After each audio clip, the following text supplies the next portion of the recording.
Today I'm going to collect all the money for my laundromat and see how much it made in the past 10 days. These are my small machines. They can do 2 loads of laundry. I have 4 of them and I charge $4. Next we have my second smallest. They can do 3 loads of laundry. I have 10 of them and I charge $5. Owning a laundromat isn't as easy as everyone thinks it is, but it beats working a 9 to 5.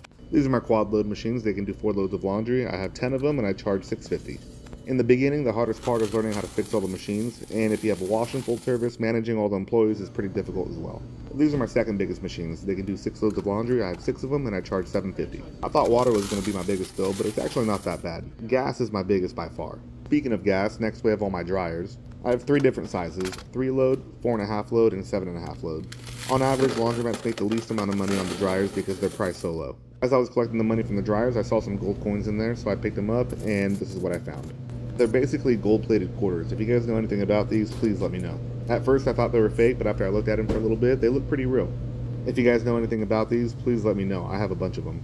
And then finally, here we have all the quarters from the washers and dryers for the past 10 days. Next, it's time to collect the cash. I already collected about $3,000 out of here a few days ago, so this is just a few days worth of cash. So that's the first acceptor. Next we have the second one. And it doesn't really have too much in it, as expected. Here's what it looks like after I took it out of the bill stacker. And then finally, here we have 10 days worth of cash in my laundromat. Let's count it up and see how much it comes out to. Keep in mind that I already collected about $3,000 worth of cash a few days ago, so we have to add that to the total. My laundromat also accepts debit and credit, so I'll be adding that to the total at the very end as well. Back in March, I got some brand new machines and it's been working out really great. Revenue is up about 25% and we're in our slow season. Self-serve at my laundromat is usually slower during the summer and busier during the winter, so I'm hoping for a wintertime bump. Here's how much the cash came out to.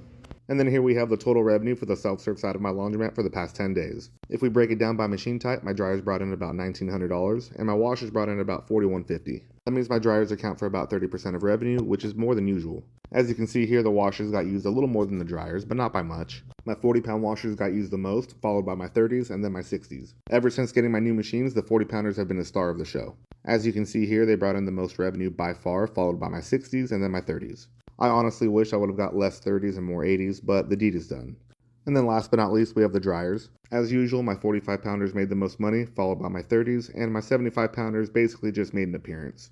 Let me know if you guys have any questions.